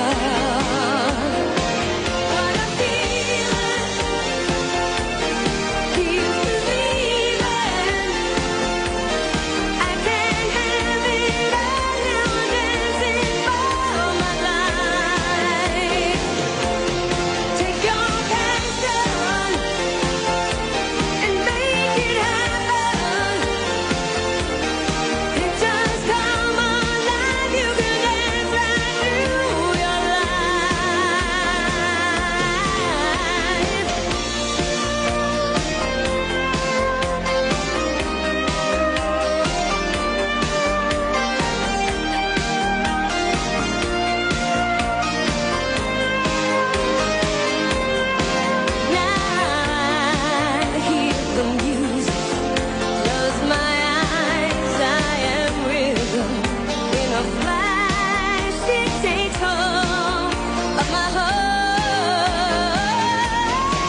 şarkıyı da öyle şaka dedik yani. Uçacaksınız falan yok. Her şey biraz hareketli olsun dedik falan. Ama maalesef Funda Hanım, onun için ben şimdi oynayacak birisini arıyorum burada benimle. Oturacak yanımda. Ne zaman böyle bir parça mikrofonları sökecek, oynayacak burada. Bir renk de biz katalım. Hep siyasiler mi yani renkli günler yaşatacaklar bize. Biraz da biz renklenelim buralarda. Öyle değil mi? İşimiz gücümüz. Seçim, seçim, seçim. Zafer, zafer, zafer. Neyin zaferi ya? Mesela ne zafer var ortada? Biz mi göremiyoruz acaba? Ne var? Göremiyoruz. 30 Kıbrıs lirası maaş aldığında herkes eşit. Kıbrıslı Türkler, herkes evini hafta sonu bir çanta en az ama ortalama 2 çanta et alıp giderdi Kıbrıs'ta. Nasıl becerirlerdi fiyatlar, öyle uyardı da düşükte alırlardı. Hadi bakalım. Birisi kafayı yorsun, bize de söylesin. Bir de yarışma izleyicilerimiz için açmayı düşünüyoruz. Zafer kimin olacak? Bakın sloganı verdim. Zafer kimin olacak? Lefkoşa, Girne, Gazi Mausa, Lefke, Güzelyurt, İskele. Önce bu 6 büyük yer, ilçe. Kimin olacağını yazacaksınız bize programın altına. Arkadaşlarımız içeride onları izleyip kaydedecekler. Sonunda doğru bilenlere biz 25'indedir ya seçim. 28'i, 29'u veya 30'unda ama şu kadarlık ama bu kadarlık bir hediye vereceğiz. Bir hediye vereceğiz. Onun için hazırlanın. Bunu da ne zaman ilan edeceğim düşünün. 4'ü bizim gazetemizin kuruluş yıl dönümüdür. 4 Aralık. Az kaldı. 9 yıl biter, 10. yıla gireriz hayırlısıyla. 10 yılda bizi siz lider yaptınız. Bize büyük destek verdiniz. Onun için biz de sizinle daha güzel şeyleri paylaşmak istiyoruz. 4'ü tabii pazara denk geldiği için pazartesi günü inşallah maşallah zafer kimin olacak yarışmasını başlatacağız. Evet Funda Hanım. Evet. Çok teşekkür ederek programımızı burada noktalıyoruz sevgili izleyenler. Yeniden görüşünceye dek hoşça kalın.